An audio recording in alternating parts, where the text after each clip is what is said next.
काल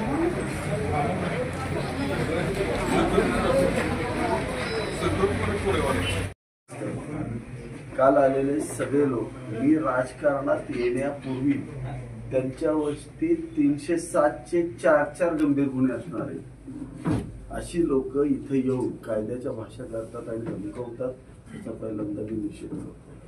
यातले मटकावाले जुगारवाले सगळे येऊन जर अशी झुंडशाही करणार असतील तर आम्ही सहन करणार नाही। तुम्हाला सांगतो, आम्ही कायद्याच्या भाषेत करतो, आम्हाला कोणावरती टीका करायची नाही, वाईट बोलायचं नाही। पण आज जी परिस्थिती, आज त्यांनी जे मुद्दे सांगितले, आज चिमणगावचा मुद्दा, ताई आल्या त्या ह्या ताईला मारलं, या ताईला मारलं, एकटी होती आणि तिचे वृद्ध आजोबा होते 84 वर्षाचे, त्यांना मारलं, दोघांनी मारलं। आमच्याकडे सीसीटीव्ही फुटेज आहे, आमच्याकडे सगळ्या गोष्टी आहेत। ह्या ताईंची अवस्था ही, तिचं ऑपरेशन केलं नसतं तर ती 75 जीव सोडला होता। 75,000 रुपये आम्ही गोळा करून तिचं ऑपरेशन केलं, तिला वाचवलं। ज्या माणसानं मारलं तो बुलेट वरून हातामध्ये किटली घेऊन, दुधाची किटली घेऊन दूध घालून सांगतोय की माझा उजवा हात फ्रॅक्चर झाला। त्याचं बोगस सर्टिफिकेट तुम्ही कोणीही नसताना पोलिसांनी आयडेंटिफाय केलं की त्यांना ऑब्टेन केलेलं सर्टिफिकेट हे बोगस होतं, तरीही आम्ही त्याच्यावरती कुठलाही त्रास नाही, आम्ही त्यांना म्हटलं नाही तेव्हा गुन्हा दाखल करा। हे बघा ही ताईची अवस्था आहे बघा। 5व्या दिवशी सगळे सीसीटीव्ही फुटेज आहेत आमच्याकडे, याचे व्हिडिओ आहेत, ते दोघंही ती बुलेट घेऊन येताना जाताना सगळं दिसतंय। हे आमच्याकडे सगळे सीसीटीव्ही फुटेज येते बघा। भांडण झालेल्याचं टायमिंग 6च आहे आणि तो बुलेटवरून गेलेल्याचं टायमिंग, जर त्याच्यावरती फ्रॅक्चर असतं हाताला तर 100% तो बुलेट चालवला असते का? त्यानं हाताने त्याच किटली घेऊन गेलाय, दूध घातलंय, तिथलं आमच्याकडे फुटेज आहे। आणि त्याच्यानंतर आम्ही ज्या वेळेला केलं, हे बघा क्लिअर लिहिलंय, सिंपल इंजुरी, चेक करा तुम्ही, सर्टिफिकेट चेक करा। तर ही आमच्यावरती तुम्ही 326 दाखल केलं या गरीब कुटुंबावरती। त्यांना 4 एकर जमीन ह्यांची ढापायची, नकाशात असणारा रस्ता त्यांना जाऊन दिला जात नाही। जमीन पडून 20 वर्ष झालं पडून नाही आणि आम्ही तिघी बहिणी आहे, भाऊ नाही। आमचा बाबा 85 वर्षाचं वय, 85 वडील डोळ्याला अपंग आहेत आणि आई तर रोजगारच करते, मग आम्ही जगायचं कशा? आणि अजून पण आता असं नाही की एवढ्या भांडणात थांबते, अजून पण तो त्रास देतोय। माझी गावात बदनामीची बहीण 12वीत आहे, तिला त्रास येता जाता की असं करीन तसं करीन धमक्या, आता पण त्यांना आम्हाला उचलून न्यायची पण धमकी दिली आणि आम्हाला आधार नाही कुणाचा। आणि रानात बसते, तक्रार दिली का? किती वेळा तरी तक्रार 100 वेळा दिलाय, घेतलेच नाही तिथं। बिराजदार साहेब मला समोरून बसलेले बिराजदार साहेब म्हणते हिला कशाला समोर आणले, तिला आत पाठवा। घरी येऊन बिराजदार साहेब असे म्हणते, ही दहशत आहे यांची। तुम्हाला सांगते एवढं लागून माझ्या नाकाला लागलं तर त्यांनी मला आत पाठवलं असल्यामुळे गावात त्यांची राजकीय आणि आम्हालाच नाही, म्हणजे बाकीचं कोणाला पण विचारा, बांधायला बांध असणाऱ्यांना प्रत्येकाला त्रास आहे। प्रत्येकाची जमीन पडून पूर्ण नकाशावरचा रस्ता आहे, नकाशाच्या रस्त्यावरती आमचे लोकप्रतिनिधी आले होते, त्यांनी पण नीट तपासलं पाहिजे ह्या गोष्टी की तुमचा उपसरपंच रस्त्यावरती घर बांधतो, मुद्दाम शेड बांधतो आणि कुणालाही आत जाऊन देत नाही का? तर त्याला ती जमीन घ्यायची असते, सोडायची असते। ओढ्यातून सरकारचा रस्ता असतो ना, ओढ्यातून रस्ता कोण करू शकतो? ओढ्यातून रस्ता काढलाय आणि सामान्य माणसाने जायचं कुठून? तो गावचा सरपंच आहे, तो कुठून टाकला मुरुम उचलायचा प्रत्येक गोष्टीला, म्हणजे त्याचं हाईच काही ना काहीतरी। ही जर चौकशी लावली तर त्याला जेलला जावं लागेल। त्यांनी मान्य केलं, त्यांच्या कर्मचाऱ्यांना 50,000 रुपये घेऊन हे मॅनेज केलं होतं सर्टिफिकेट। त्यांनी सिटी स्कॅनचे रिपोर्ट्स आहेत आमच्याकडे, त्याला काहीही झालं, काही झालेलं नव्हतं। हे मारू शकत नाही, या वयातली पोरगी ते एवढ्या अर्धान पहिल्यांदा मारू शकते काय? त्याच्या वडिलांना एक्सपायर झाले, ट्रॅक्टर हिच्या अंगावर आणि कोयत्यानी वार केलं आणि वडिलांना पाट्याने हे फोटो येतात, पूर्ण वार केले वडिलांवरती। आणि छोट्या ह्यांना आपण जेलला पाठवणार का ह्याचा आपण प्रामाणिक विचार करायचा। आणि त्यावेळेला पोलिसांना हे पटलं नाही, बाबा यांच्यावरती अन्याय झाला म्हणून त्यांना अटक नाही झाली। त्यांना अटक का केली नाही पोलिसांनी? ते कारण होतं की हे सर्टिफिकेट तुमच्याकडे आहे, एक बोगस त्यांनी जे घेतलेलं, आणि त्या डॉक्टरनी स्वतः मान्य केलं माझ्यावर की आमच्या ज्युनियर डॉक्टरला त्यांनी मॅनेज करून केलं। त्यांनी म्हणले सिंपल इंजुरी आहे आणि त्यांनी सिंपल इंजुरीचं प्रमाणपत्र दिलंय। आता तुम्ही सांगा तुमचं कलम रिव्हर्स आलं पाहिजे का नको 326चं 324?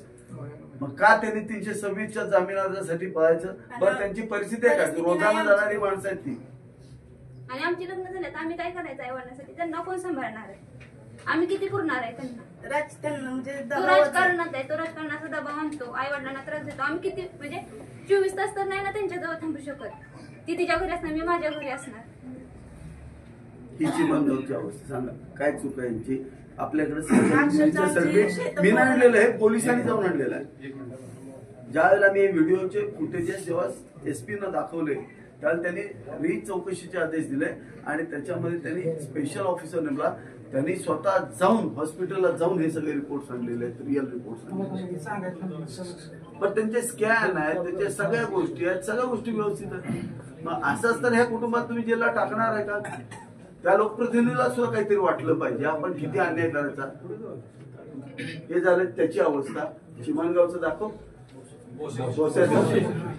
ते भोसेचे ज्यांनी आज आरोप केला आमच्यावरती, भोसेचे अरुण माने त्यांनी.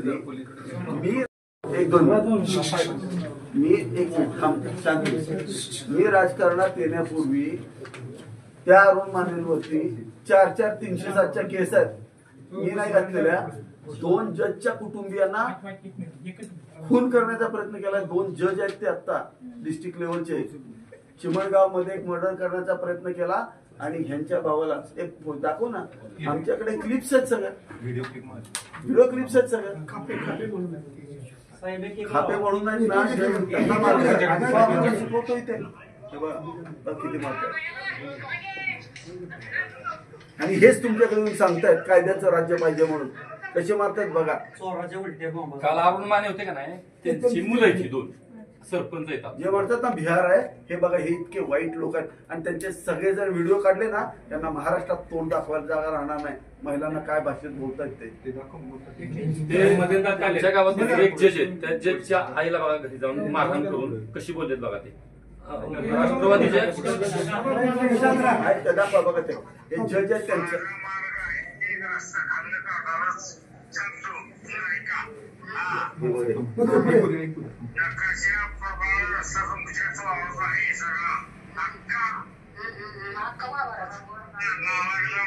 काही अधिकार नाही. निकाल असा नाही. निकाल करून दिला अरुण माने म्हणून माहित नाही. तसंच करून तुमची बी माहिती येते असल्या त्याला माझ्या सांगा. आपण सांगा आमच्याबरोबर नाही राहिला आमचं जीवन वाकडं होत नाही. कुठे बी जा थोडंच नाही.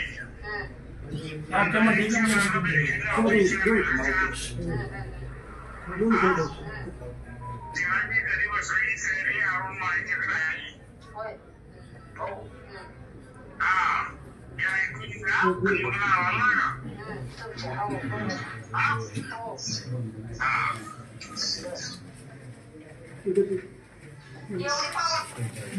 आता बोलत त्या जजची आई आहे आणि जजची आई ही वडील. किती अर्वाची आहे तुम्ही बघितली का? त्यांचे वडील आहेत बघा. आम्ही पोलीस स्टेशनला हे केलं होतं बघा, कळवलं होतं तक्रार द्यायची आपण. आणि आमच्याकडे दुसऱ्या भागावर एका जजच्या आईला जर अशी भाषा अशी भाषा तुम्ही मला सांगा. ती 307चे 4 गुन्हे त्यांच्यावरती दाखल आहेत.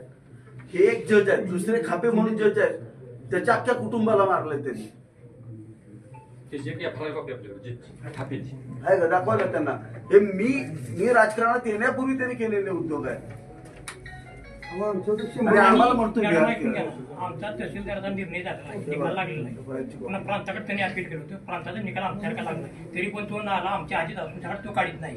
नालाच माझ्यापूर भोसवलं रोडवर माझा नाला माझ्या जमिनीत नाही म्हणून तुम्ही सांगा. रस्ता हा नोटिफाईड रस्ता आहे, त्या रस्त्याला जर तुमचा इजिमा किंवा प्रजिमा असेल तर त्याला दोन्ही बाजूनी नाला असतो.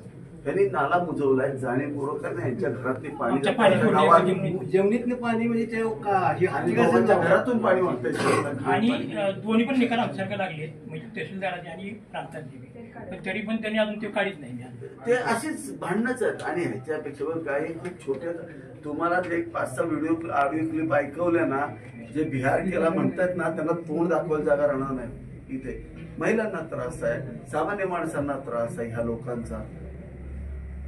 आम्ही प्रामाणिकपणे काम करतोय. आणि जे लोक काल आले होते ना, व्हिडिओ शूटिंग काढा तुम्ही, आणि त्यांच्यावरती आम्ही राजकारणात येण्यापूर्वीचे कोरेगाव मतदारसंघातले गुन्हे किती आहेत तेवढे काढा, तुम्हाला लक्षात येईल. हा गुन्हा 2013चा होता.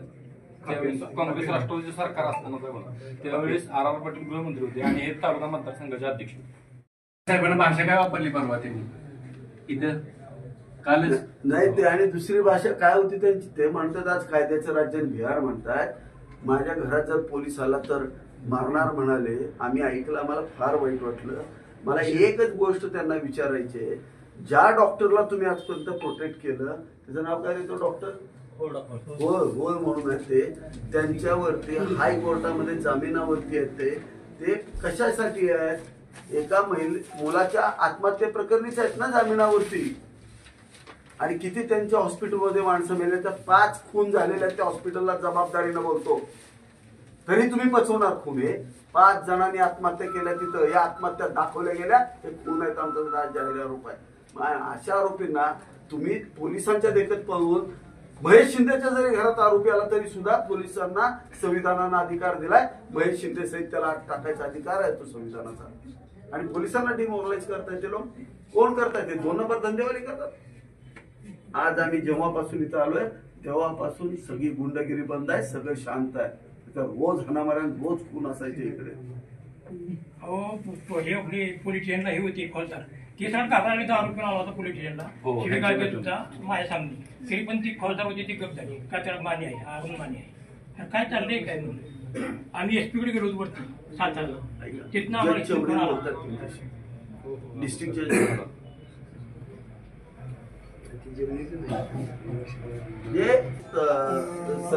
ऊस कारखान्याचे पैसे खाल्ले म्हणून आम्ही टिपण्या घ्यायची आणि तक्रार केली. त्यांनी आमच्या घरात 100 माणसं रात्री लावली मारायला, टोळी घेऊन अख्खी. आता अंधारात दारा बिर तोडून माडून मी एक केजबीड असं माडून उडून टाकली. मी ताण झाली वड्यावड्याने. मला इतकं फार विचित्र माझ्यावर काम. पोलिसच्या काळ घेतला नव्हता मी, आता काळ तुकडा मधला. आमची नाही गुंडगिरी कोणाची, आमचे लोक भांडतच नाही. आता ही परिवाराला मारू शकते का? श्रीकांत जाधव काल बोलत होता ना, एवढे हे ना, त्यानं मारलंय मला. तो आता गावात किती पण पळून करू द्यात, किती पण पळून करू द्यात, तो त्या ह्याचा नाहीच. मी स्पष्ट सांगते, गावात कुणाला पण विचारा येऊन तुम्ही, तो काय ती स्पष्ट सांगते. जमीन पण येऊन बघा आमची कशी पडू आहे. जमीन पडून अक्षरशः मोठी मोठी झाडं झालेत कितीतरी. जाऊ देत नाही, जाऊ देतच नाही. ट्रॅक्टर गावातला कुणाचा आला, जमीन 1 लाख रुपयाने आपणच घ्यायची, गरीबाच्या जमीन. ट्रॅक्टरवाला सगळ्यांना गावातून काही ट्रॅक्टरवाला आमच्या गावात जात नाही. पडून आम्ही कशी करणार? बैल घातली, डोक्यावर मम्मी आणि पप्पांनी त्या शेतकऱ्याला सांगितलं, तुझं हिथनं बैल मागे बैल येऊन देणार नाही तुझी. त्यानं तशी नेली. होय वाटलं नाही आमचं. आणि आम्ही रानात राहिलोय. वडील आमचे असं, आम्ही काय करतो? आणि त्याच्याकडे म्हणजे पैसाही जरा भरपूर आहे, राजकीय दबाव असल्यामुळं आमची परिस्थिती आर्थिक आहे. बर, आता दुसरे आमचे उपनगराध्यक्ष आले तिथं. मी तुम्हाला जबाबदारीने सांगतो, ह्यांनी 30 लाख रुपये आमदार फंड टाकलाय. त्यांनी सुद्धा स्वतःच्या मनाला आणि स्वतःच्या कार्यकर्त्यांना विचारलं पाहिजे, हे 30 लाखाचं जे काम झालंय हे विकत घेऊन झाले का चोरीनं झालंय? इथं आमचं दुबे बाबा कुठं चोरली ती सगळी? 17 नंबरवर सगळी झाकडं चोरीची होती. मॅडम, आमच्या नगरपालिकेची झाकडं ह्यांनी चोरली आणि त्यांच्या 30 लाखाच्या आमदार फंडाच्या कामात टाकली. तरी सुद्धा आम्ही काहीच बोलायचं नाही. तरी बोलायचं नाही मी. बरं, आमची FIR आम्ही दिलेली नाही. आम्ही फक्त सांगितलं की आमची झाकडं आम्हाला माघारी द्या. हा मागायचा अधिकार नाही? पोलिसांनी तपास करायचा नाही? आम्ही जर ठरवलं एक 2 मिनिट आम्ही तपासच करायचा ना त्या झाकणांचा पोलिसांनी. मला सांगा, एवढी त्या किमान तुम्ही महाराष्ट्र लेवलचे नेते आहात, तुम्हाला कोण काय सांगतं त्यापेक्षा तुम्ही अभ्यास पण केला पाहिजे ना. आज तुमचे 3 नगरसेवक जेलमध्ये जाऊ शकतात आम्ही ठरवलं तर, कारण आहेच ना ते सत्यता आहे. सगळे चोरीमध्ये इन्व्हॉल्व आहेत, पण आम्ही कधीही या गोष्टी केल्या नाहीत, त्याला राजकीय वळण देण्याचा प्रयत्न केला नाही. पण किमान आमची नगरपालिकेचे झाकणं चोरले नाही. राहुल सांग ना काय झालं? झाकणी लावलेली कामावरती आमची झाकणं, हे नगरपालिकेचं आमचं काम चाललंय ना, त्यातली झाकणं उचलली त्यांच्या 10 लाखाच्या कामावर 30 लाखाच्या कामावरती लावली. कुठं बिल आहे? म्हणून अटक केली. तुम्ही मला सांगा, त्याच्यात 3 नगरसेवक त्यांचे, आणि ते होऊ नये म्हणून नगरपंचायती मोर्चावरून आमच्या नगराध्यक्षांना मारायचा प्रयत्न केला, मटकेवाल्यांच्या बायका आणून मारायचा प्रयत्न केला, तरी आम्ही सहन करतो. किती सहन करायचं आम्ही? हे चुकीचं आहे. कामगारांना मारहाण साहेब, कामगारांना मारहाण केली, कामगारांना मारहाण केली आमच्या. किती वेळा सगळे रस्ते अडवून ठेवलेत आमच्या यांनी, एक काम होऊन देत नाहीत आमचं. काय अवस्था आहे संभाजीनगर रस्त्याची सांगा तुम्ही दादा. 3 ठिकाणी रस्ता अडवलाय, नोटिफाईड ग्रामीण मार्ग आहे. सांग दादा काय झालंय? प्रत्येक काम निवळ आमदार महेशदादा शिंदे साहेब महाराष्ट्रात गाजतात म्हणून या माणसांनी जाणीवपूर्वक सगळी कामं अडवायची, तिथं गुंड पाठवायचे, कामगारांना मारहाण करायचे, असं काम चालू केलं. 15 ते 20 वेळा कामगारांना मारहाण करायचं, कारण नाहीच तर त्यांच्याकडे काम मारलंय. महाराष्ट्रात चालली नाही तशी कामं या कोरेगाव शहरात चालू आहे. त्यांची कामं जाणीवपूर्वक बंद पाडायचं गुंडांमार्फत काम चालू आहे. तुम्ही मला सांगा, आता रस्ता आम्ही करतोय गोळेवाडीचा, किती कोटीचा? 45 कोटीचा रस्ता आहे. 3 ठिकाणी बंद पडलाय. आणि बघा, हा रस्ता काय मनीषिंदे काढलेला नाही, 1976 सालचा नोटिफाईड ग्रामीण मार्ग आहे. 15 फुटाचा आहे. आम्हाला 16 फूट नकोय. 15 फुटाचा रस्ता करून देत नाही ते लोक आम्हाला. माणूस गेला की मारणे. बाबा बोल, तुझ्या इथं काय झालं? सुलतानवाडी रस्ता बी बंद पाडले. कोरेगाव सुलतानवाडी रस्ता आहे का नाही, 33 फुटाचा ड्युरेशन आहे, कारण कामच होऊन देत नाही. कर्मचाऱ्यांना दमदाटी यंत्रणा आलाय की मारहाण करायची, शिवीगाळ करायची, माघारी पिटवून द्यायची. आता हद्दीत आहे का नाही, 33 फुटाचा रस्ता एक विषय आहे PWDला नगरपंचायतला. तर साधारणतः जे झाडं आहेत ते झाडं 33 फुटाच्या आतमध्ये 7-7.5 फुट आतमध्ये आले. जर तिथे रस्ता करायचा म्हणला तर 23 फुटाचा लेअर बसत नाही, साधारणतः 17-17.5 फुटाचाच लेअर बसतो. मग ते सुलतानवाडीवाल्यांना कोरेगावला अडचणीचा विषय होतो. कोरेगाव तालुक्यात चालू झालाय की पोलीस स्टेशनची पूर्णपणे हे करायचे, जेणेकरून त्या पोलिसांचं मोरल डाऊन व्हावं. उलट्या ह्यांच्या मुंबईत आज आमच्या सरपंचांच्या 300-700 गुन्हे आपले तांदूळवाडीचे आहेत. आता तांदूळ त्यांनी जमिनी हडपण्याचा प्रयत्न केला ज्या माणसानं. आम्ही तिथं रस्ता चालू केला, त्यानं डोक्यात ठेवलं, बाहेरचे लोक आणले, आमच्या सरपंचावरती वार केला. हातावरती वार झाला, तो माजी सैनिक आहे, डोक्यामध्ये वार झाला, पण तो निसटता झाला, हात तुटला त्याचा पूर्ण. त्या रागामध्ये सगळं गाव एकत्र आलं, त्याला ढकललं, त्याला थोडंसं लागलं. आम्ही नाही म्हणत नाही, जे मॉबची रिएक्शन होती ही चुकीची होती, आम्ही त्याचं समर्थन करत नाही. पण आमच्या सरपंचाला मारून आमचा सरपंच जेलमध्ये गेला. आम्हाला वाईट वाटत नाही का त्या गोष्टीचं?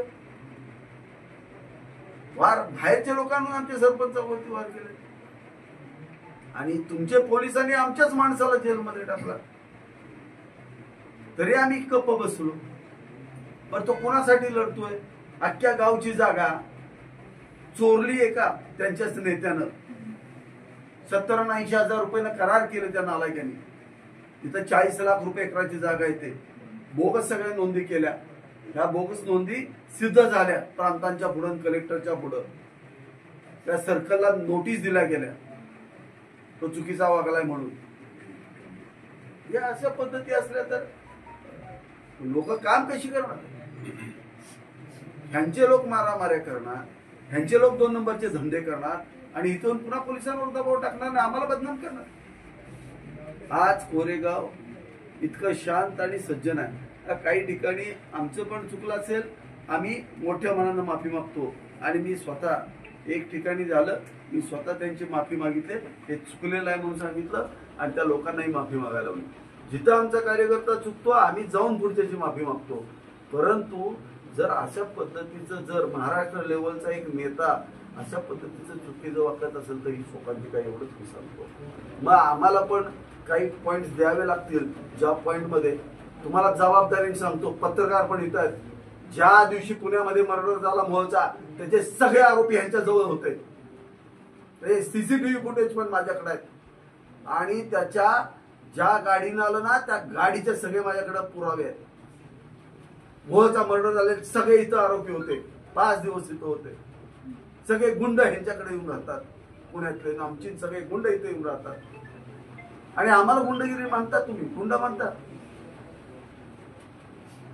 हे जे दबाव टाकायचं राजकारण हे चुकीचं आहे। त्यांनी त्यांच्या कार्यकर्त्यांनी काय उद्योग केलेले आहेत ना त्याची माहिती घेतली पाहिजे आणि म्हणते कायद्याचं राज्य तुम्ही राबवा। महेश शिंदेचा कार्यकर्ता चुकत असेल त्याला आपण सोडू नका तुम्ही, पण तुम्ही कडक वागा अशी तुम्हाला विनंती करायला सगळे आले आणि ती ताई बघितली ना काय अवस्था आहे, याच्या विरुद्ध तुम्ही मोर्चा काढता अशा गरिबांच्या विरोधात, किती योग्य आहे?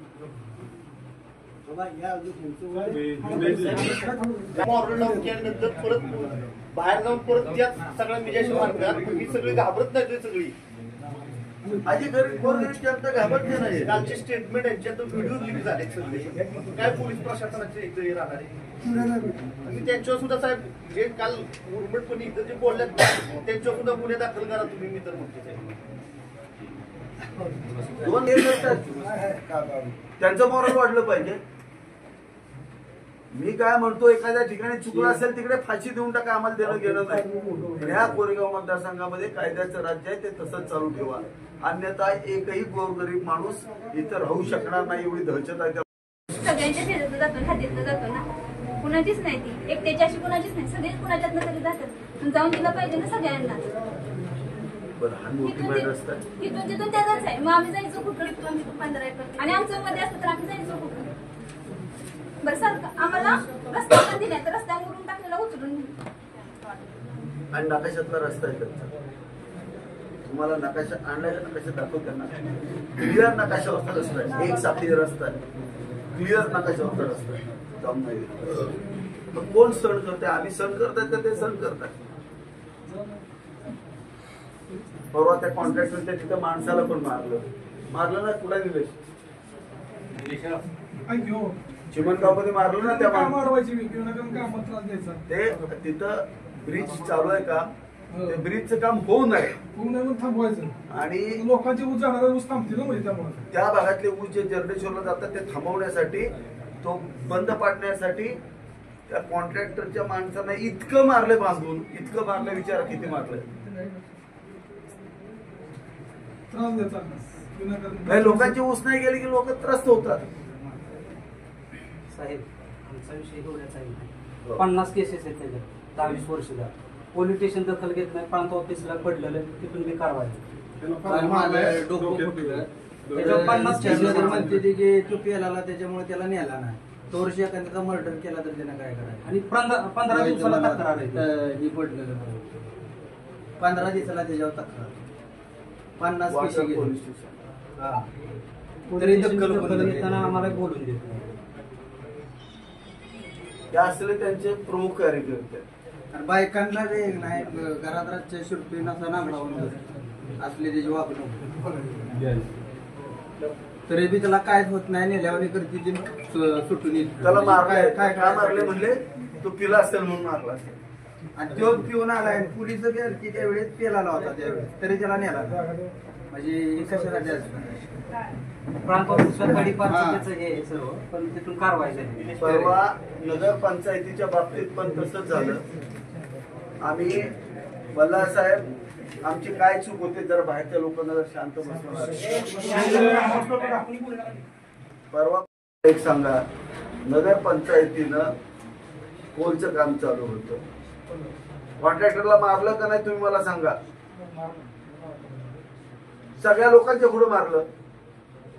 आमच्यासाठी चाललं होतं का? किती लोक होते? 150 ते 200 घरांचा प्रश्न आहे तिथं. त्यांची लाईट जात नाहीये, पोलचं काम चालू आहे. मारलं त्या कॉन्ट्रॅक्टरला. ही कुठली पद्धत आहे तुम्ही मला सांगा. आणि यांनी मारून सुद्धा यांच्यावरती कारवाई करायची नाही, काही बोलायचं नाही. बरं आमची चूक सांगा. काल जे मॅडम साहेब ते म्हटले ना की आम्ही तिथं येतोय तुम्हाला सांगते की तालुक्यात अगदी आमावतो यांचा अत्याचार चाललाय. अत्याचार करतायत हे आमच्या तालुक्याचे प्रतिनिधी सुसंस्कृतपणाने सांगतात की शांत राहा. कायदा मॅडम साहेब हातात घ्यायला वेळ लागणार नाही, क्षण बी लागणार नाही. परंतु साहेबांचा आदेश आहे, आपल्याला कुठल्याही हातात काही घ्यायचं नाही. सरळ मार्गाने कायद्याच्या मार्गाने जर तुम्ही कुठे मार्ग काढत असेल तर बरं वाटेल. त्यासाठी आज सगळे साहेबांच्या आदेशावर आम्ही इथं आलोय. त्यातून मार्ग निघावा. आम्ही मारामारीच्या विरुद्ध आहे. आम्हाला भांडणं आवडतच नाही. आम्ही करणार. प्रत्येक गावात विकास कामं चाललेत का नाही? जाऊन गावातली कामं थांबली पाहिजेत. विकास काम झालं नाही पाहिजे. विनाकारण काहीतरी कारण काढायचं, लोकांना पुढे काढायचं, काम नाही झालं पाहिजे. कामं थांबवायची. विकास थांबला पाहिजे. त्यांनी यायचं पोलीस प्रशासनाचं नाव वरडायचं. एवढं काम चाललंय. इनडायरेक्टली आमच्या पार्टीवर तो विषय नेऊन ठेवायचा. एवढा त्यांचा धंदा झाला.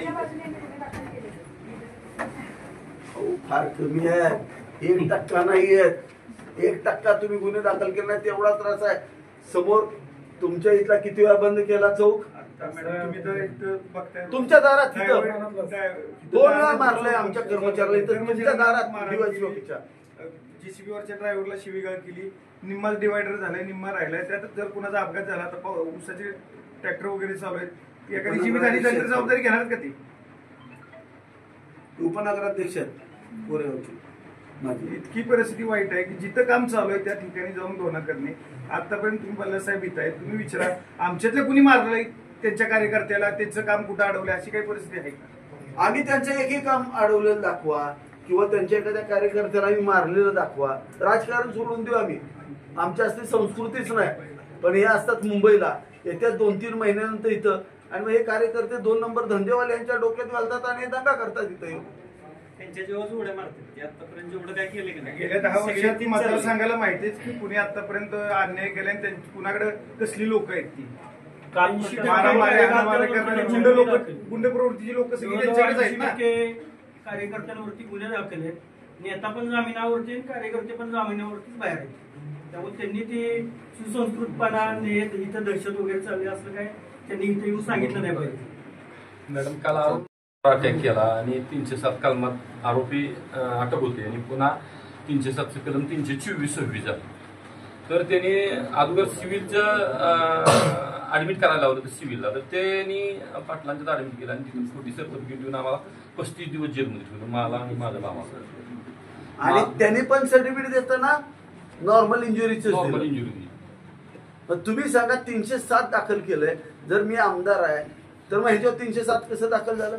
मी जर इंटरफिअर केला असता तर झालं असतं का? 324च्या खाली किती 35 दिवस जेलमध्ये बसलेले ती लोक. माझी बायको 35 दिवस रानात जाऊन रडत होती. कामाचा दिवस एकतर जून महिना होता, सगळीकडे उसाच्या लागणी चालू द्या आणि 1 महिना माझ्या होऊ शकतो का कधी? मॅडम सामान्य कुटुंब देशी जोडीला लागणार बरं का. असं काय झालं तर घरातली संपतील.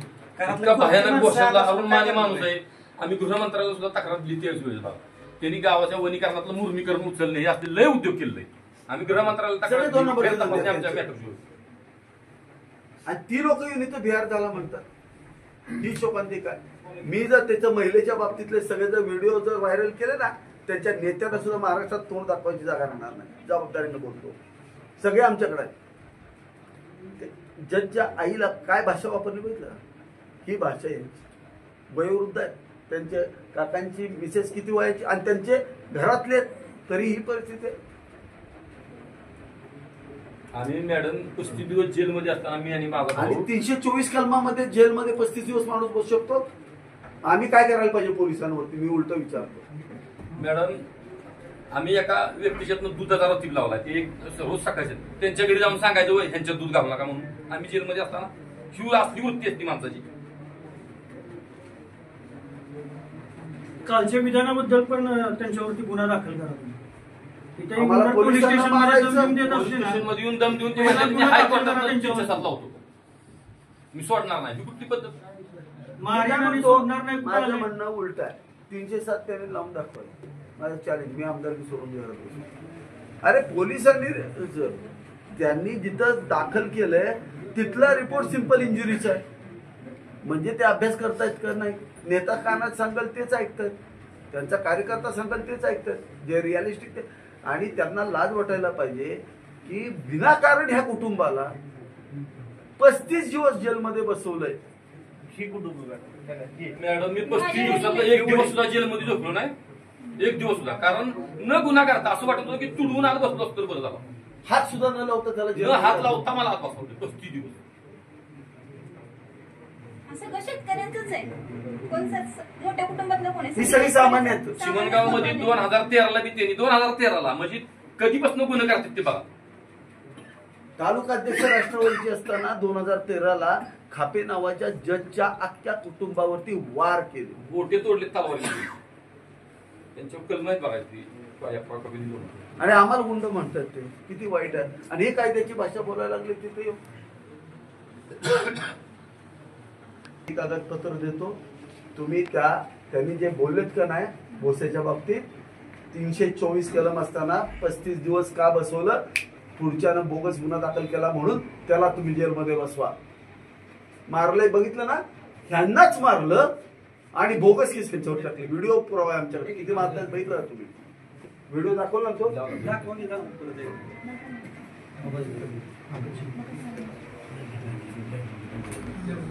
सांगा तुम्हाला जे मारतात ना ते जाऊन ऍडमिट झाले. त्या अरुण मानेची 2 मुले लय दहशत गावात. आम्ही सामान्य कुटुंबातले आहोत, आम्ही खूप सरळ मार्गी आहोत. आम्हाला आमचा मतदारसंघ शांत राहायला पाहिजे, सुसंस्कारित राहायला पाहिजे, याच्यासाठी आम्ही प्रामाणिक प्रयत्न करतो. त्यांचे खूप आम्हाला गोष्टी माहिती आहेत, आम्हाला काही बाहेर काढायच्या नाही आहेत. त्यांचं त्यांना लकला तर आमची जनता आम्हाला नाहीतर लय भयानक साहेब जर नसतं. यातलं एक सुद्धा काल असतं ना, त्यातलं कुणी कधी प्रशासन शासनाला मानणार नाही. काय ते खरं का कुठे बोला. आमच्या मॅटरमध्ये 2-3 दिवस मॅडम राजकीय दबाव टाकून ती आता साहेब सविस्तर साहेबांनी सांगितलंय. आम्ही आमदार महेशदादा शिंदेच्या नेतृत्वाखाली कोरेगावाचं संपूर्ण वातावरण बदलायच्या मानसिकतेतले सगळे आलेली लोक आमच्या ह्या सगळ्या टीमचे आता फोटो काढून घ्या. आमच्यातला तुम्हाला पोलीस रेकॉर्डला माणूस दिसणार नाही, यातला एकही गुन्हा दिसणार नाही. मी आता बोलतो म्हणजे 2 मिनिटं बोलून समारोपच करतो. हे सगळी जण आम्ही एक वेगळ्या विचारानं प्रेरित झालेलो आहे. कोरेगावचा विकास आणि कोरेगावातील लोकांच्यात सुसंस्कृतपणा निर्माण व्हावा, ढाबा संस्कृती मोडून काढायची होती. त्यासाठी आमदार महेशदादा शिंदेची आम्ही सगळ्यांनी निवड केली आणि त्यांना इथं आम्ही आणल्यापासून आमच्या इथं ढाबा संस्कृती बंद झाली.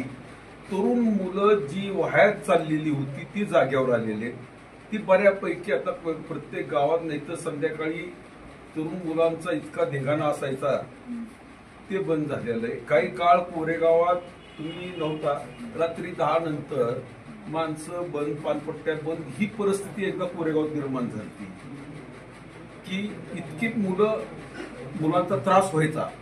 आणि त्यावेळेच्या काळात ते असा विषय झाला की आता परिस्थिती नीटनेटकं चाललंय, विकास कामाला गती आहे, विकास कामाच्या स्पर्धा कराव्यात, एकमेकांची गिरवायची जी पद्धत आहे ती आम्हाला मान्य नाही.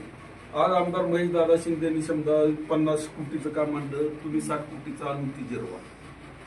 चाललंय ते बंद पाडणं हा आम्हाला कोरेगावकरांना आणि कोरेगाव तालुक्यातल्या लोकांना मान्य नाही. आणि ज्या गोष्टी तुमच्याकडे कायद्याच्या बाबतीत आम्ही इथं सगळे आलेलो कायद्याचं पालन करणारी माणसं आहे. कायदा सुव्यवस्था नीटनेटकी असावी. तुम्ही इथं येऊन किती दिवस झाले? 1 महिना. यातला आमच्यातलं कुणी तुमच्या संपर्कात आहे? येणार सुद्धा नाही. मी प्रमुख कार्यकर्ता आहे, इथला जिल्हा बँकेचा डायरेक्टर आहे, इथं माझ्याकडे येते, आम्ही येते. बल्ला साहेब तुम्हाला फोन असतो आमचा, कुणाला काय करा. आणि आमच्याकडे माणसं आली तरी आम्ही त्यांना सांगतो ज्याचं चुकलंय ती चुकलंय, नसल चुकलं तर आम्ही साहेबांना सांगणार याचं बाबा बघा आम्ही डायरेक्ट तुमच्या संपर्कात मी दिसणार नाही, कारण त्यांना सद्विवेक बुद्धीनं ती तपासून घेतात आमदार महेशदादा की बाबा ही खरं झालंय का खोटं झालंय, आपला कार्यकर्ता खरा बोलतोय का खोटं बोलतोय, ती तपासून मग ते फोन करत असतात. याचा अर्थ ते प्रत्येक गोष्टीत कोरेगाव तालुक्यातल्या पोलीस स्टेशनच्या विरोधक समर्थक अशा गोष्टीत त्यांचं फारसं लक्ष असेल असं माझं मत नाही आणि आमच्या कुणाचं मत नाही. जाणून बुजून कुणाला त्रास देण्याची आमची भावना नाही. जसं आम्ही मनापासून कायदा सुव्यवस्था नीटनेटकी चालावी या दृष्टीने तुम्हाला लागेल ते सहकार्य करायची आमची भावना आहे आणि ह्याच्या पुढेही तेच राहणार आहे आमचं.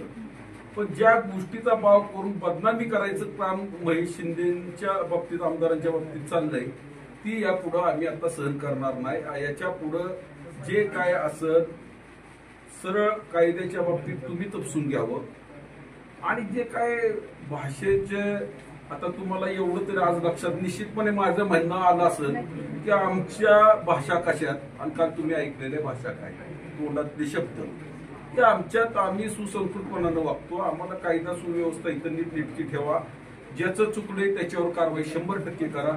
आमच्या आमदार साहेब तुम्हाला चुकीचं काय करायचं सांगतील असं मला वाटत नाही. आमच्या तालुक्यात लोकांना जे योग्य असेल त्या गोष्टीत तुम्ही चुकत असाल तर ते 100% तुम्हाला सांगणार की इथं चुकताय तुम्ही, मी असं बघितलंय आणि मी पाहणी केली आणि मी माहिती घेतली, इथं तुम्ही चुकताय त्या माणसानं थोडस ही करा, संरक्षण द्या. आमच्यासाठी कायदाच महत्वाचा असेल नेहमी आणि आम्ही त्याच पद्धतीने आम्हाला तेवढंच पाहिजे. आम्ही ही सगळी जण आज जमलोय या कालच्या झालेल्या तुमच्या सगळ्या गोष्टीचा आम्ही इथं आता आमदार साहेबांवर जी गोष्टी बोलल्या गेल्या कोरेगाव तालुक्यात जे चाललंय याचा निषेध आणि तुमचं मनोबल. काल जर आम्ही आज आलो नसतो तर तुम्ही म्हणला असता एकतर्फी बहुतेक त्यांचं सगळं खरं आहे. आज आम्ही सगळं खरं तुमच्या पुढे मांडलं कशासाठी की सत्य परिस्थिती तुम्ही समजून घ्या. ह्याच्या पुढे कायद्याचं पालन करण्याच्या दृष्टीनं तुमचंही मनोबल वाढलं पाहिजे आणि कुणीही असू दे उद्या माझ्या बाबतीत जर काही घडलं तरी मला खात्री आहे मी चुकीचं वागलो असतो तर आमदाराचा फोन तुम्हाला येणार नाही. त्यांना संरक्षण द्या याची आमच्या प्रत्येक कार्यकर्त्याला तालुक्यातल्या खात्री आहे. त्यामुळं आम्ही निश्चिंत आहोत. आम्हाला चुकीचं काही करायचं नाही आणि चुकीचं वागायचं नाही. जे काही करायचं आता या सगळ्या बाजू समजून तुम्ही आता ज्या तक्रारी लोकांनी दिल्या त्याची पडताळणी करून घ्या आणि त्या बाबतीत जे योग्य असेल ते निर्णय आपण घ्यावा, म्हणजे निपक्षपाती घ्यावा एवढी विनंती करतो. आणि त्याला आत बसून 2 वेळा आमची पार्टीचे नेते होत्या आत येऊन बसून असं म्हणजे आम्ही आपलं सुसंस्कृत आहे आपलं चाललंय साहेब म्हणतात असं वागू नका. आम्ही बी पहिलं असंच टार्गेट होतोच. आता ही सगळी आपण पदावर आपली सगळी माणसं चांगली आहेत आणि त्यांच्याकडे कुठे शाही नाही असं येऊन डायरेक्ट हे करणं कटिंगशाही करणं योग्य नाही. आता ते तुम्हाला नवीन आपलीच चोरली झाकणं तीच झाकणं 3 वेळा झाकणं काढलेली 3 वेळा झाकणं एका जागेवरून काढून परत ती दुसरी बिलं काढली परत झाकणं दुसरी आणून तिथं लावली. सगळं व्हिडिओ शूटिंग सगळं आहे आणि वरून आम्ही तरी पोलिसांनी तपास करायचा दबाव 2-2 मिनिटाला पोलिसांना दबाव. आमची मी तक्रार स्वतः घेऊन गेलो. तक्रार झाली आणि वरून आमच्या तक्रार घ्यायला नगरपालिकेचे घेत नाही तक्रार. आमचा आरोप आहे खरं आहे. बल्ला साहेब ते आले तुम्ही तक्रार घेऊन 100% आलो गेलो घेतली नाही घेतली त्यांनी तक्रार आमची नाही घेतली. असं नाही ना म्हणजे मॉल गेला आम्ही परत हे शांत करायचं पुढे टाकलायचं आणि त्यांच्या होत्या तक्रारी ते घेतल्या जातात. तुम्ही दबावाखाली येऊन मेहरबानी करून काम करू नका. माणसं मरतील आमची दबाव का नाही. तुम्ही ना जे घडतंय आणि बरं तिथं 150 माणसं होती मारलं का नाही त्याला मारलं होतं का नव्हतं सांगा मला. दगडांनी मारलं होतं. बोगस गुन्हा दाखल करतोय. पाटकरचे आमचे शिंदे आहेत मॅडम त्यांना 55 एकर बागायत जमीन आहे. तो माणूस एवढ्या गाजाचा तुकडा चोरून नेल का त्याच्यावर गुन्हा दाखल करा म्हणजे तेवढा. एक कोरेगाव शहरातलं एक विकास काम कुठलं असं नाही की तिथं मारामारी झाली नाही कामगाराला मारलं नाही. एक बल्लासाहेब पुढे सांगावं एकही काम असं झालं नाही की तिथे कामगारांना मारलं नाही काम थांबवलं नाही. का असं होते आम्ही कोणाला त्रास देत नाहीये. निधीला अडवायचं म्हणजे काम वेळ लावायचा निधी माघारी घालवायचा. शहराचं नुकसान सगळ्या जनतेचं नुकसान आणि वरनं आमच्यावर बदनामी की आज नदीचा प्रकल्प थांबला यांच्या मारामारीमुळे थांबलाय. कॉन्ट्रॅक्टरची माणसं आहेत ना, 3 एकाचा गज घातला 28% पडले. पाय मोडले, खरोखर पाय म्हणजे माहिती आहे मला, पाय मोडलेत म्हणजे पूर्ण 2 तुकडे झाले तिथं. इथं पुढच्या रस्त्याच्या कामाला इतकं कारण काय? भांडणं सुद्धा नाही साधी. त्यांना आम्ही मागच्या वेळेला डोक्यात गज घातला, त्याच्याला तुम्ही मारलं का? मारलं माझ्या माणसानं. 28% पडले. तो बिचारा त्या झारखंडचा होता कामगार, आता ते लोक कामाला येत नाही. आणि कर्मचारी ज्याला मारहाण होईल तो माणूस तक्रार दाखल करायला काय येत नाही, तर तू गोरगरीब आहे बाहेरचं तो निघूनच जातो पळून. मॅडम हे ना पूर्वनियोजित कसं होतं तुम्हाला सांगतो. 2014 साली आंबवडे माझं गाव आहे उत्तर कोरेगावमध्ये, डांबरीकरणाचा रस्ता तिथनं मंजूर झाला होता. ह्यांनी काय केलं, फक्त खडी फुडली शिक लावून ठेवली गावात, म्हणून मी RTI टाकली की शिक्का लावली आहे. काय झालेलं, आमचे गृहस्थ वयस्कर त्यात पडले, त्यांचं निधन झालं. मी RTI टाकली की काय झालं, मग RTI नंतर कळाल्यानंतर माझं नाव कळालं, त्यांना मी टाकले. मग त्यानंतर 1 महिनाभरात तिथे एक वरात होती गावात, त्या वरातीत एक किरकोळ कारण झालं आणि बाचाबाची झाली. तर ह्यांनी काय केलं माहिती का, मी त्यात उभा होतो, माझ्यावर LCBचे गुन्हे दाखल केले आणि मला 1 रात्र पोलीस स्टेशनमध्ये ठेवलं. त्यानंतर माझे काका होते अभिनव देशमुख, त्यावेळेस SP होते, त्यांना इकडे गेले, विनंती केली, सखोल चौकशी केली प्रकरणाची आणि त्याच्यानंतर आम्हाचे LCBचे गुन्हे माघारी घेतले. हे सगळं फ्रॉड होतं. म्हणजे कसं अडकावायचं कोणाला, मला का अडकावलं तर मी तुमच्या विरोधात बोललोय, रस्ता का थांबला. आता एक गृहस्थ 75 वर्ष वय होतं, त्यांचं निधन झालं तिथं पडून, त्यांच्या पायाला लागलं आणि ते वारले 2-3 दिवसात. 2014 लोकांवरती शेवटची विनंती आणि मी थांबतोय, तुम्ही आमचे फोन येऊ किंवा कोणाचेही फोन येऊ, गोरगरीब सामान्यांना न्याय देण्याच्या भूमिकेत जा. आम्ही तुमचं पूर्ण पाठवतो. म्हणजे तुम्ही अजिबात इथं जे आज कायद्याचं राज्य चाललेलं आहे त्याच पद्धतीनं जावा. आणि ते खूप मोठे नेते आहेत, महाराष्ट्राचे मोठे नेते आहेत, आता ते 10 वर्ष पदावर पोहोचलेले आहेत. त्यांना दाखवा की या अरुण मानेनं बोगस सर्टिफिकेट आणलं आणि विनाकारण 37 दिवस, किती 35 दिवस या कुटुंबाला जेलमध्ये बसवलं, सिंपल इंजुरी असताना. आम्ही जर ह्याच्यावरती आवाज उठवला तर अरुण मानेला तुम्ही जेलमध्ये टाकणार का? सिंपल इंजुरीला 35 दिवस जेलमध्ये टाकता येतं का? साहेब आमचं 78 गुंठ्याचं कागद केला, ते विजय भानुदास मानेचं नाव होतं. ते परत त्याला आम्ही उठून नाही दिलं म्हणून परत त्याने त्याच्या सोनाच्या नावावर अरुण माने स्वतःच्या सोनाच्या नावावर भावांचे बोगस खाल्ले. खूप अशी प्रकरण आहे, सगळ्या जमिनी बोगस काढल्या त्यांनी. आम्हाला फक्त बोलायला लावून देऊ नका, आम्ही सगळं जर काढलं नाही तर सामान, फक्त भोसेची माणसं जरी आली ना, त्यांनी केलेले अत्याचाराने अन्याय आणि त्यांनी जमिनी कशा खाल्ल्या, फार त्रास होईल त्या सगळ्यांना. हे गरीब आहेत तो लोक, खायला अन्न असे लोक आहेत, अशा जमिनी काढून घेतल्या त्या लोकांनी आणि ते इथे बिहार बोलतात. 2-2 जजच्या कुटुंबांना मारतात, 2-2 जजच्या कुटुंबांना मारले यांनी.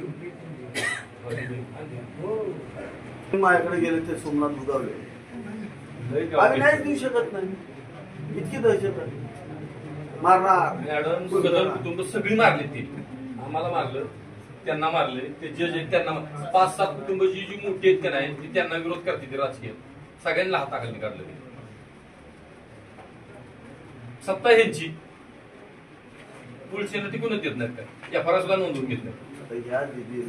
ते म्हणतात आता ह्यांना जेलमध्ये टाकलं ह्या पोरींना. मॅडम कुठे न्याय मिळाला पाहिजे. बरं तुम्ही जाऊन घ्या ना, त्याचे रिपोर्ट, मेडिकल रिपोर्ट चेक करा. त्याच्यात मेडिकल रिपोर्ट्स आहेत, मेडिकल रिपोर्ट हे रिपोर्ट्स आहेत. मॅडम हे पोरगी नाही मेला जमवते पूर्ण ब्रेन हँडल. आपण मेजर ऑपरेशन 72,000 मी स्वतः बदलून होते. माझा काही संबंध नाही यांचा, मला फोनाला गाव नाही आहे. मी पैसे पाठवले निलेशला, म्हटलं निलेश डॉक्टरना पैसे भर, पण तिला वाचव, नंतर पैसे देऊ. 1 रुपये त्यांनी माझा दिलेला नाही, पण मी वाचवलं. मला काय त्यांचं संबंध आहे, अर्थात ते कधी निलेश आपण ते त्यांच्या घरी गेलो, माझं मी त्यांना ओळखत पण नव्हतो, काही संबंध नव्हता. आता तुम्ही सांगा या कुटुंबाला तुम्ही जेलमध्ये टाकणार. बर ह्यांना काढायला आता ऍडव्होकेटचे पैसे आहेत का कुणाला विचारा. तुम्ही त्यांचं घर बघितलं ना मॅडम, कुडाचं घर आहे, चुलीवर स्वयंपाक करतात, खायला अन्न नसतं अशा अवस्थेत लागतं कुटुंब आहे का? शेती त्यांच्यावर वाटून दिली जात नाहीये, रोजानं जातात. हे न्यायदानाचं ठिकाण आहे, तुम्ही करा. आणि आता जर त्यांना जर अगदीच संघर्षाला उतरायचे तर एवढे दिलेचे पेचे नाही. ज्या गावच्या बोरीत त्याच गावच्या बाबी तर माहिती आमची पण तयारी आहे, आमची पण तयारी आहे. तसं काय अडचणीचं नाहीये. आम्ही जर त्यांचे सगळे प्रकरण जर बाहेर काढले ना, तोंड लपवून पळून जाते असे प्रकरण आहेत सगळे आमच्याकडे. सगळे आलेत नाही मॅडम, सगळ्यांना काय ना काय ते झाले. उलट आम्ही सत्तेत आमच्या झाले चाललाय, उलटा केस चाललाय. आता यांची केस घेतली ना नगरपालिकेच्या भीतीनं पोलिसांनी.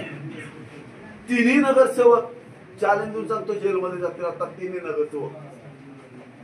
आणि ह्यांनी काय करायचं, अशा केसेस चोरी सापडल्या की नेत्यांचे कान भरायचे, ते 2 महिन्यात एकदा येणार, त्यांचे कान भरायचे, त्यांनी लगेच टर्न करायचं. मॅडम आमच्या विश्वास ठेवू नका.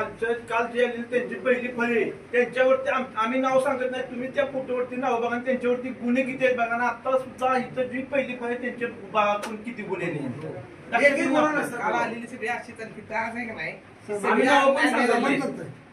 सगळी एक प्रत्येकाचं काय ना काय. प्रत्येकाकडे ग्रामपंचायत आहे स्वतःची, अशी किरकोळ नाहीये. 90% ग्रामपंचायती आमच्या ताब्यात आहेत. कोरेगाव मतदारसंघातल्या सज्जन शांत लोक आहेत, कधी कोणाला त्रास होऊन देणार. सगळी निवडून आलेली माणसं, जनतेनं निवडून आलेलं मॅडम. आम्ही सरपंच आहेत ते. माझ्या भावाला मारल्यावर तर अरुण मानेने मला कॉल केला, इतकं भयानक दम दिला मला.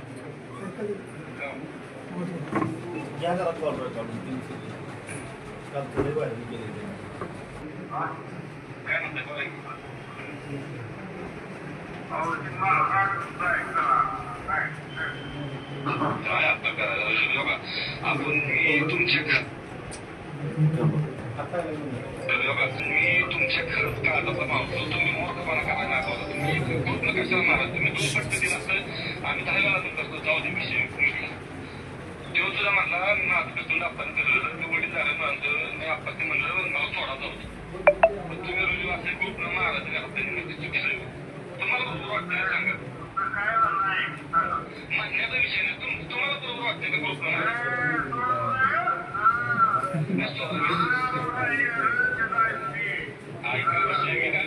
सोडाचा विषय तो नाही. सोडाचा काय बोलतो म्हणलं त्याच्या पुढे काय व्हायचं, सोडाचं म्हणलं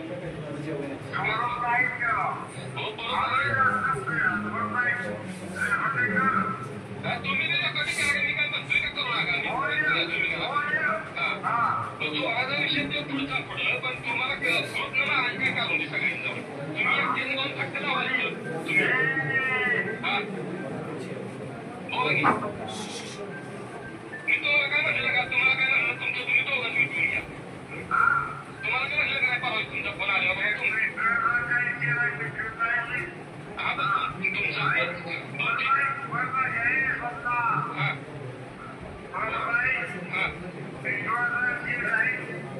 तुमचा तुम्ही काय म्हणला त्याशी बाबा मी आजही पद्धतीने औषध लावतो. तुम्ही काय म्हणलं तुम्ही दोघंच बघा आता 2-3 वर्ष तुमचं चाललं, मी काय बोलत नाही.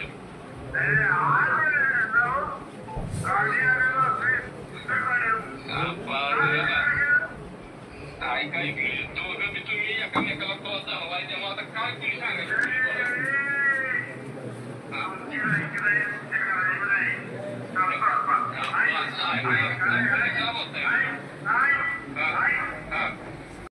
कोरेगाव मतदारसंघातले सगळे प्रमुख कार्यकर्ते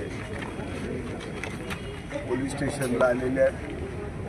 काल आमचे विरोधी नेते आणि इथल्या सगळ्यांनी एक चुकीची वक्तव्य या ठिकाणी केली, त्याचा निषेध करण्यासाठी आणि सत्यता अवगत करण्यासाठी आम्ही या ठिकाणी जमलो आहे. गेली 6 वर्ष कोरेगाव मतदारसंघ हा कायद्याच्या राज्यामध्ये चाललेला मतदारसंघ आहे. या मतदारसंघामध्ये गोरगरीब सामान्य जनतेला न्याय द्यायचं काम या ठिकाणी चालू आहे. प्रचंड विकास कामं या ठिकाणी चालू आहेत. असं असताना काल काही लोक या ठिकाणी पोलीस स्टेशनला आले आणि मीडिया पुढं बाईट दिल्या. त्यामध्ये काही लोकांनी सांगितलं की कोरेगाव मतदारसंघामध्ये बिहार झालेलं आहे. ज्या व्यक्तीनं हे वक्तव्य केलं त्याच्या वरती मी राजकारणात येण्याच्या आधी या कोरेगाव मतदारसंघामध्ये 307 सारखे 4 गुन्हे दाखल आहेत. त्या व्यक्तीवरती विनयभंगाचे गुन्हे दाखल आहेत. त्यांची दहशत, त्याची गुंडगिरी अख्ख्या मतदारसंघाला माहीत होती. आणि आज ही जर व्यक्ती जर या ठिकाणी जर म्हणत असेल कोरेगावचा बिहार झाला, तर सगळ्यांनी त्याचं अभिनंदन केलं पाहिजे. या असल्या गुंडांना या कोरेगावमध्ये राहायला आता जागा राहिलेली नाही आहे असं आपण मान्य केलं पाहिजे. काही चुकीच्या गोष्टी इथं सांगितल्या गेल्या, पण मी नम्रपणे नमूद करतो, तुम्ही झुंडशाहीनं प्रशासनावरती या ठिकाणी दबाव आणू शकत नाही. तुम्ही आमच्या समोर बसा. एक तर तुम्ही मतदारसंघात राहत नाही, तुम्ही आज महाराष्ट्राचे नेते आहात. 2-3 महिन्यांना तुम्ही या ठिकाणी येता आणि जाता.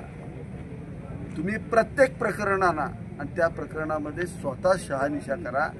आपल्या कार्यकर्त्यांकडून गोरगरीब सामान्य जनतेवरती होणारा अन्याय तुम्ही स्वतः तपासा आणि विनाकारण गोरगरीब जनतेला आपण भेटीस करू नका. आपल्याला लोकशाही मार्गाने जायची या ठिकाणी प्रत्येकाला मुभा आहे.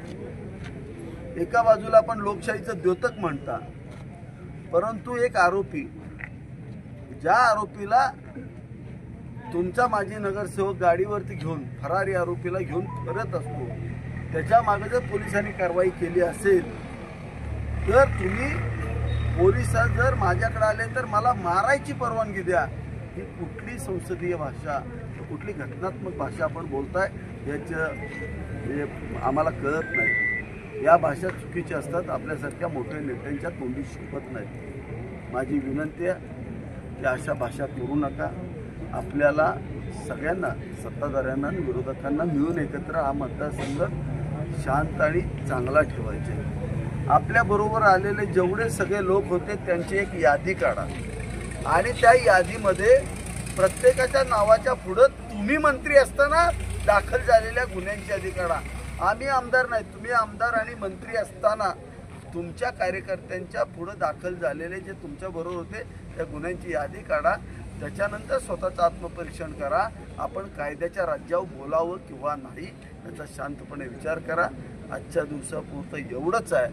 पण जर विनाकारण जर त्रास द्यायला लागाल सामान्य गोरगरीब जनतेला, तर महेश शिंदे या गरीब जनतेच्या जीवावरती झालेला आमदार आहे आणि मग त्याचं उत्तरसुद्धा तेवढ्या ताकदीनं दिलं जाईल. एवढं नम्रपणे नमूद करतो आणि थांबतो. रामकृष्ण.